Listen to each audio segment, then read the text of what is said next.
After an all-conference career as a quarterback at Colorado Mesa, Phil Vigil joined the workforce. It must not have been a rewarding experience because he re-entered the football world as a volunteer assistant at Colorado Mines and later as a graduate assistant at Northwest Missouri. After full-time stops at Fort Hays and Stephen F. Austin, he became the head coach at Western New Mexico. His team won only one game in his first season at Western New Mexico, but rebounded to finish 6-5 in 2022. The turnaround opened up new opportunities, and on January 3rd, Vhill was introduced as the head coach at CSU Pueblo. So Phil, you mentioned in your introductory interview at CSU Pueblo that you are home. Could you please explain that to us? Oh man, it's I grew up, in Arvada, which is probably 2 hours away from here, but I've got a ton of family members obviously still in Colorado, and friends, and just I always tell people when oh, you're from Colorado, and and I'm like, man, Colorado gets in your blood, and once you live in Colorado, you want to go back. You've got to get back, and so it feels really good to be back home and at the Division II University in Colorado, to be able to lead this program and take over from Riston is just a dream come true for me and my family, and super excited and grateful for the opportunity to be able to come back here and lead this program. Well, you were a player at Colorado Mesa, and every player wants to go play pro football, but you're a coach now. At what point in your life did you know that you wanted to be a coach? That's a great question. It's funny because when I was playing at Mesa, Coach Ramon was my coach at Mesa, and he's like, you ever think about getting into coaching? I think you'd be a really good coach. And I was like, no, never. I was like, I want to go make some money. I don't want to coach. I'm tired of it, and I was always pretty realistic about my talent. And so I knew once I got done playing, I was going to go into the business world. And that's what I did. I went into sales and was making some great money and was miserable, just absolutely miserable. And I was married at that time and newly married. And my wife is a nurse, and we'd moved back to Denver. And I was like, babe, I hate this. I want to get back into football, get back into coaching. And she was like, okay, do what you want to do, And so I didn't have a lot of connections. I against Coach Stitt at Colorado School of Mines at that time for the previous 4 or 5 years. And my younger brother actually was an outside linebacker for them at Colorado School of Mines. And so it was the closest university to where we were living. And I went in and met with Coach Stitt, and I said, do you have anything available? I'm like, nope, I don't. And I was like, okay, it doesn't matter. I'm volunteering full time. And my wife was us. And I think I made $200 a month teaching PE classes to a bunch of nerds at Colorado School of Mines, and was coach all and working out the janitor's closet. And it was a great start to my career here in college coaching. And so to be honest with you, it wasn't something that when I was playing, I was like, I'm going to go and I'm going to be a coach. But I think for whatever reason, I've always been God has given me the ability to kind of get people moving in the same direction. And I think there's no better way to invest in young men nowadays than to use the game of football. It teaches you so many life lessons. And so, yeah, I'm excited about, the path that we're on, and it's going to be a lot of fun. So, well, you've had multiple stops, and obviously then multiple influences. Now that you're more mature as a coach and more experienced as a coach, what philosophies have you picked up on offense and defense that you're going to implement at Pueblo? Yeah, great question. I think, there's 100 different ways to skin a cat, right? And if there was one offense or one defense that is going to be absolute best, everyone would run that thing. I think there's a lot of different ways you can do it and be successful.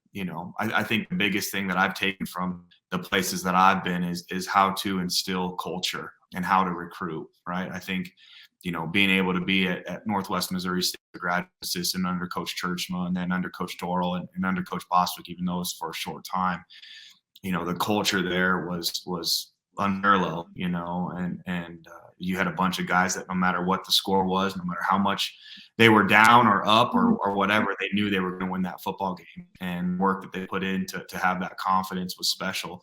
And so to be able to be there under those guys was tremendous. Fast forward to going back to the MIAA under Coach Brown, Chris Brown at Fort Hays State. And, he had taken a program that had been a bottom dweller in MIAA for a long time. And while we were there, we were able to get that thing going, and being able to beat Northwest Missouri State at Northwest 2 years in a row, Yep. Winning the MIAA, going to the playoffs, that was obviously a huge accomplishment, and being able to learn from him. And I think the thing I learned under Coach Brown is that a lot of times the team takes the identity of the head coach, and he's, Coach Brown, he's unbelievable, being fiery, just like he was when he played at Pitt State, and those guys played like that, and then being able to learn under Colby Carthel at Stephen F. Austin. He just got done winning the national championship at Texas A&M Carson, and had taken a bottom dweller there in the Lone Star Conference, and in 5 years won a national championship. And so being able to see the way that he recruits, see how he interacts with people, seeing how he takes time with staff, coaches his coaches, and just have learned a lot from him, and so I feel extremely fortunate.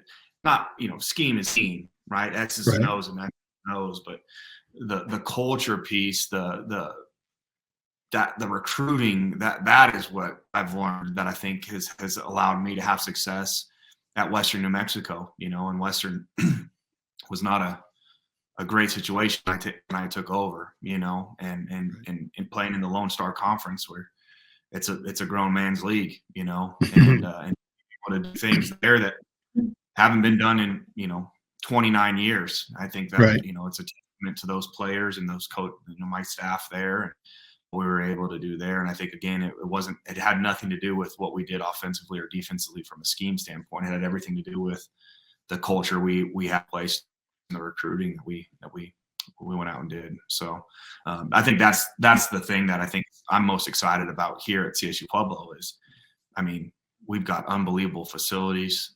We've got unbelievable tradition for this place is set up for success. And so I'm excited to be able to recruit the best talent that I can possibly find and implement an elite culture that will help us to continue to sustain success here. I've been running D2Football.com for quite a few years now, more than I'd like to admit. But Western New Mexico has never been a program that is one that I would have to focus on, because I focus on theoretically the playoff contenders the most every year. I did some research, look back, and Western New Mexico, as far back as the records are on their website, had never had a season that had finished over 500. I saw one 500 season, but you were able to do that last year after a 1-10 finish in your first year. What culture things, what program things did you do to flip that around after arriving late the previous year? Yeah, I think, my son is 10. I have a 10-year-old son named Peyton, and he's 10 years old. And I've already said that, but he thinks that he's the assistant head coach, right? And he's pretty wise beyond his years. And he told me when we were taking this job at Pueblo, he said, "Dad, the Western New Mexico job was a do you trust me job." And he's referred to God, it was like it was a job where you had to take it and say, "Do you trust me?" And I think that first year for us, I got hired in May. I didn't have my full staff together until probably about 2 weeks before we reported for fall camp. It was right after COVID, and so we only had one game really to evaluate our team on, and they had played UTP in the spring. There was a lot of hurdles, and it was to be honest with you, a very humbling experience my first year.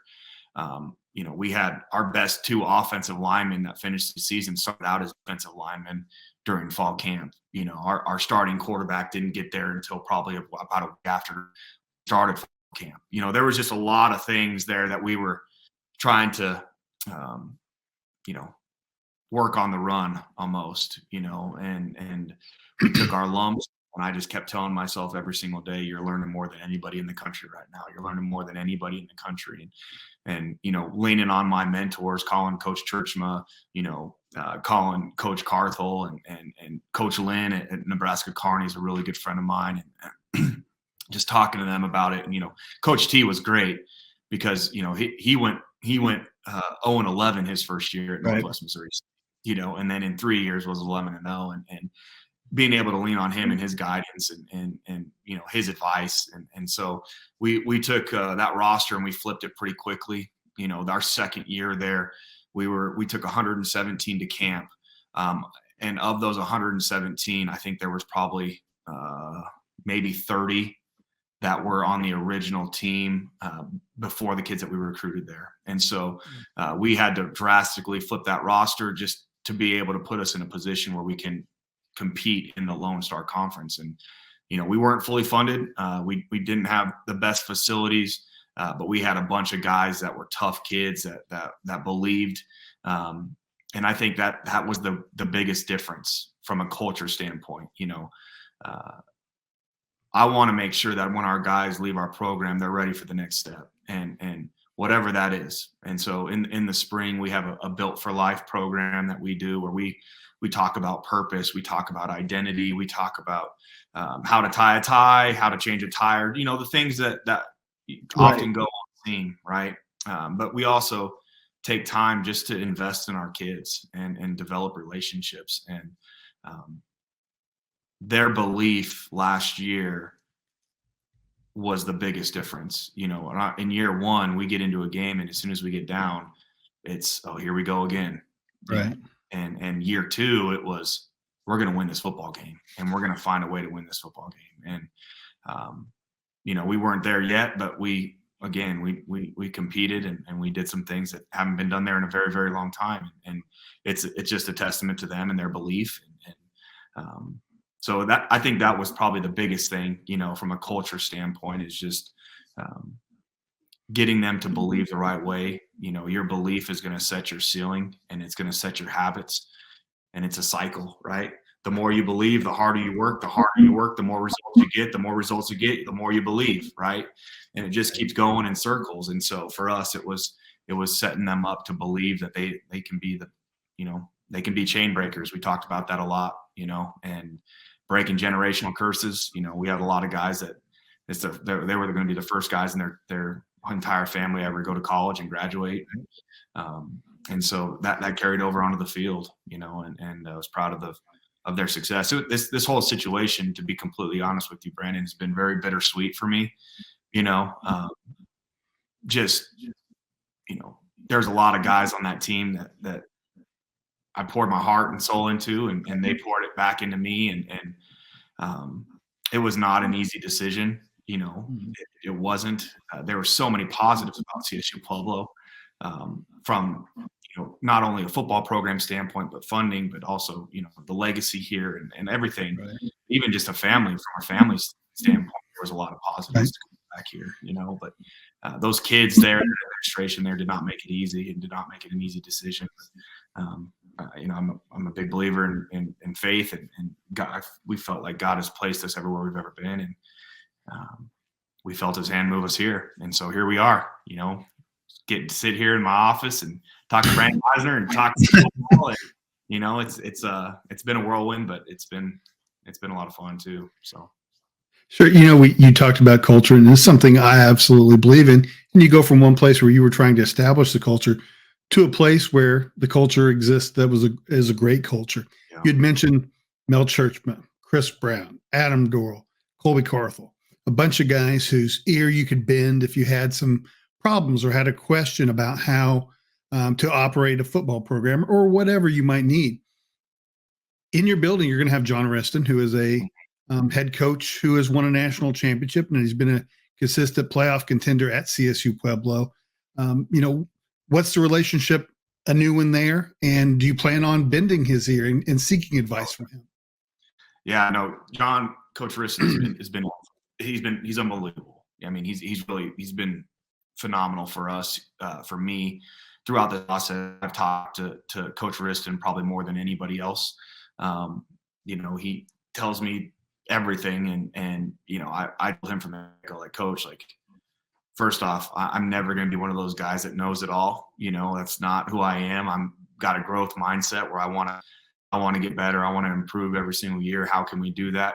And so I told him, I was like, Coach, I'm going to come to you a lot, and I'm going to figure out, navigate certain things, because, the thing that there are a lot of guys that will look at this situation like, man, that's an intimidating situation to step into. Right. I don't see it that way. I look at Coach Riston, his heart for this place. He wants this place to be extremely successful, and he wants us to be successful. And he has done everything in his power to make sure that this transition has been moved from with the team to with the administration to faculty members to everything in between, community members. He has had our back, and it's only been a short time, but he's been instrumental in helping us get our feet on the ground and get going. And so I'm definitely looking forward to being able to work with him and help continue to grow this program and grow the legacy that he started here. You're exactly right. The culture is phenomenal already.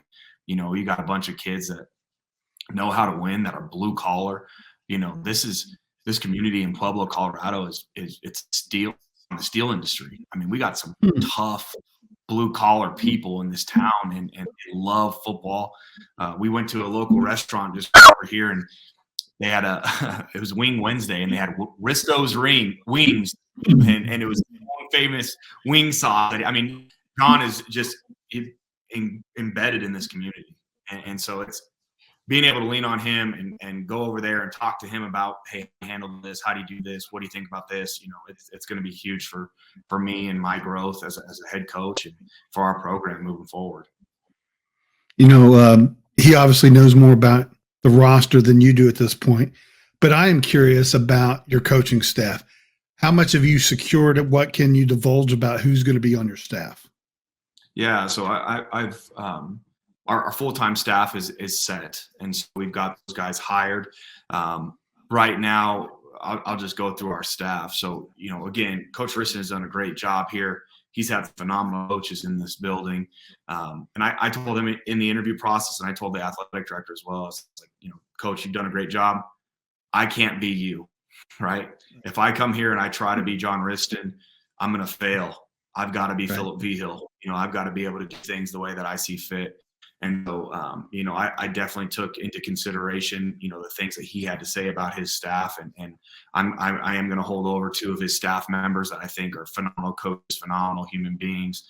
Braley Brown we're going to move him to quarterbacks. He's going to be our co-offensive coordinator and quarterbacks coach.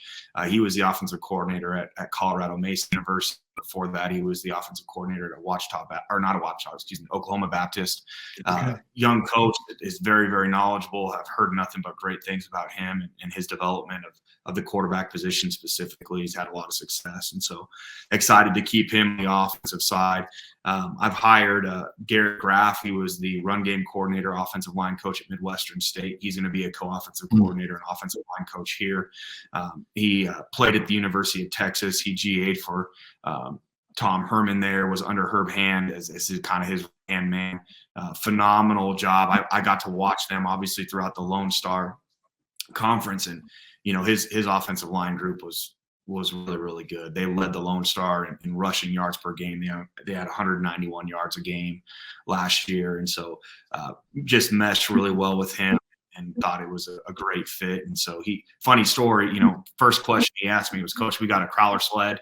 And I was like, I don't think so. He showed up to our facility 2 days ago, and he had a crawler sled in the back of his Dodge Ram truck. I don't know many offensive line coaches that bring their sleds with, but he brought it down here to Pueblo. He's like, I gotta be able to work on those double teams. So he is no line guy through and through, and I'm excited about him.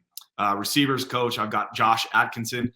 Coach Maskell is not going to be very happy with me. I'll tell you that much, because I came from Western State as well. And so he was a guy that when I was at Stephen F. Austin under Colby Carthel, he had interviewed for a receiver's job with us at Stephen F. Austin. He was a Baylor at that time and was really impressed with him. I tried to hire him twice when I was at Western New Mexico, and he kept telling me no. And finally, when I got this job, he said, let's go. And so he's going to be our receivers coach. He's, again, phenomenal young coach. I think he's played in the system that we're going to run offensively at Tulsa. He was a stud receiver there. And again, really excited about our offensive staff. We've got a couple of restricted earnings positions that we still have to fill offensively. Defensively, Cade Foskey was a defensive line coach at Stephen F. Austin. He's going to be our defensive coordinator. He's going to move the linebackers and coach the backers here. And really excited about him. Again, one of the best recruiters I've been around in this business, and I've been around a lot of really good ones. And he is a hustler. He recruits his butt off and has been under some unbelievable coaches at the Division II and Division I level on the defensive side of the ball. And so brings a great wealth of knowledge there, and excited to see him run the defense. I brought with me my DB special teams coordinator from Western New Mexico. Mac Alexander is his name. Again, phenomenal young coach. I think we won probably 3 games last year due to our special teams. He is energetic. He fires the team up. I mean, outside head coach, there's nobody on the staff that gets to talk to both sides of the ball as much as the special teams guy, right? And so him and I are on the same page. We believe the same things. He is young and fiery and energetic, and again, does a great job getting those guys to buy into special teams. And the understanding that will and has won us football games was big. He was a big hire for me. He had the opportunity to stay at Western Mexico and become the defensive coordinator there, and chose to come with me here. And so extremely excited to have him on staff here at CSU Pueblo. And then I kept on Herman Smith as our defensive line coach. I think his resume and what he's been able to do here speaks for itself, and how many guys he's put in the NFL from here. I mean, he's a 15-year professional football vet, and has done a great job recruiting and has done a great job developing his young guys. And so I feel like we got the best staff in the country. I really do. I'm so fired up about these guys, and we're going to bring a lot of energy. We're going to bring a lot of excitement to the practice field and into recruiting, and it's going to be a lot of fun. So, I was looking at your resume, and of course I knew you from a while back, but you've been at places where you had more than others, and you've been at places where you had to do more with less. What is it like to be able to coach now, your second stint as a head coach, in a place where you do have some more than others do? Oh, it's exciting. I think people are like, aren't you worried about following Coach Riston? Aren't you worried about the pressure? And I'm like, no, I want the pressure. I want those things, because if there's pressure there, that means that they're giving you everything you need to be successful. And, Dr. Paul Plinsky, my athletic director, Dr. Timothy Motey, our president here, they want football to be great. And they are pumping the resources into this place for us to be successful. And so I can't wait to be able to recruit to this place. It's going to be a lot of fun. We're going to be able to get some really, really high quality athletes and people to CSU Pueblo, and I hope we can elevate the talent level in this school. I think for us, we want to win the RMAC. Obviously, that's a goal for us every single year. But I've got a lot of coaches that have both coached and played, or in the MIAA, in the Lone Star Conference. They understand what it takes to win on a national level. And for us, it's about being able to recruit the type of talent that not only wins in the RMAC, but also wins at the national level. And so being able to compete with, we're going to play Midwestern State week 1. We're going to go to Grand Valley week 2. Those are going to be some tough games. Those are great programs. Right. But for us to be where we need to be in November and December, we've got to recruit the talent to be able to compete at that level. And Coach Riston's done a great job of doing that. Obviously, that's why they're in the playoffs year in and year out. And so we've got to continue that. We've got to continue to build on what he's done. All right. Well, Phil Vigil, congratulations on the job, on the new position at CSU Pueblo. Good luck this year. And thanks for joining us on Inside D2 Football.